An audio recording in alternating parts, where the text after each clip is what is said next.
বিভ্রান্তি বা বিচ্যুতির আরেকটি দিক হচ্ছে ফরজ অজেবে কমতি করা।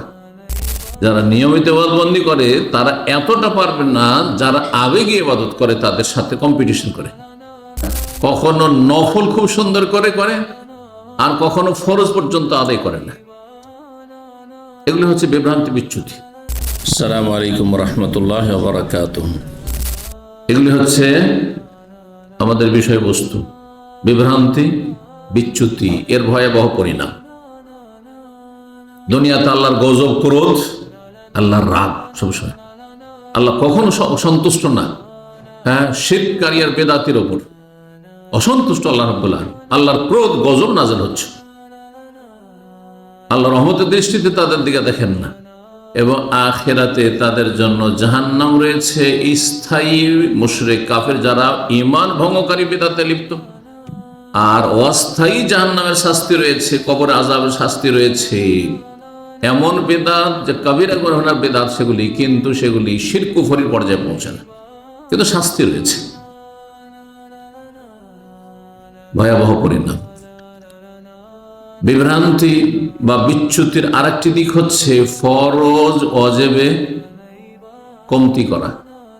5 ওয়াক্ত সালাত আল্লাহ দিনে ফরজ করেছেন, এতে কেউ যদি কম করে, 4 পড়ে, 3 ওয়াক্ত পড়ে, 2 ওয়াক্ত পড়ে, মাঝে মাঝে পুরাই পড়ে, মাঝে মাঝে অসম্পূর্ণ পড়ে, মাঝে মাঝে পাকা মুসল্লি হয়ে যায় রমজানে, আর মাঝে মাঝে ছেড়ে দেয়। বালা মুসিবত আসলে খুব ভালো মানুষ হয়ে যায়।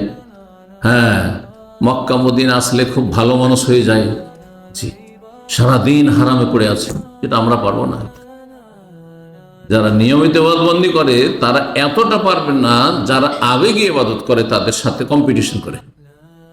কারণ সে জানছে ভালো করে যে একটা দিন মক্কে আছি, ভালো করি, 24 ঘন্টা ইবাদত করি, তারপর তো আর না। বুঝতে পারছেন? তাদের আবেগ কাজ করে। এই জন্য তারা যে কোনো জায়গায়, এখন হাজরা আসওয়াদ চুমো দেওয়ার জন্য 3 ঘন্টা লাইন লাগিয়ে থাকে, যেটা আমি কখনো করবো না।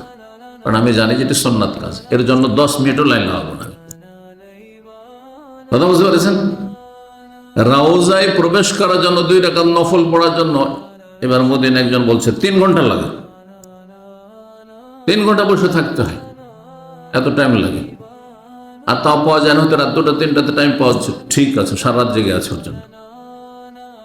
আবেগে ইবাদত, যারা সাময়িক ইবাদতবন্দি করে, কিন্তু তারপর আর নেই। কখনো নফল খুব সুন্দর করে করে আর কখনো ফরজ পর্যন্ত আদায় করে না। এগুলি হচ্ছে বিভ্রান্তি বিচ্যুতি। ফরজ অজেবে ঘাটতি, এগুলি হচ্ছে বিভ্রান্তি বিচ্যুতি। হারাম নাজায়েজে লিপ্ত, কবিরা গুনাহে লিপ্ত, জীবনের বিভিন্ন ক্ষেত্রে হারাম খায়, হারাম উপার্জন করে, হারাম দেখে, হারাম শোনে, হারাম পাপের জীবনযাপন করে, হারাম আচার আচরণ করে, জুলম অত্যাচার করে, ইত্যাদি ইত্যাদি। এগুলো হচ্ছে বিভ্রান্তি বিচ্যুতি, এর ভয়াবহ পরিণাম। এজন্য সমস্ত পাপকে কোরআনের ভাষায় জুলম বলা হয়েছে। কি বলা হয়েছে? জুলম। জি, আল্লাহর হক নষ্ট করলেও জুলম, রসুলের হক নষ্ট করলেও জুলম, বেদাত করলেও জুলম। আর ফরজ ওয়াজিব না পড়লেও, না আদায় করলেও জুলম। রোজা রাখলেন না জালেম, নামাজ ফজর পড়লেন না জালেম। হারাম খেলেন আপনি, কিন্তু কারো ঘর থেকে চুরি ডাকাতি করেন না, হারাম রোজগার করে খেলেন আপনি, হারাম ব্যবসা বাণিজ্য করে আপনি জালেম।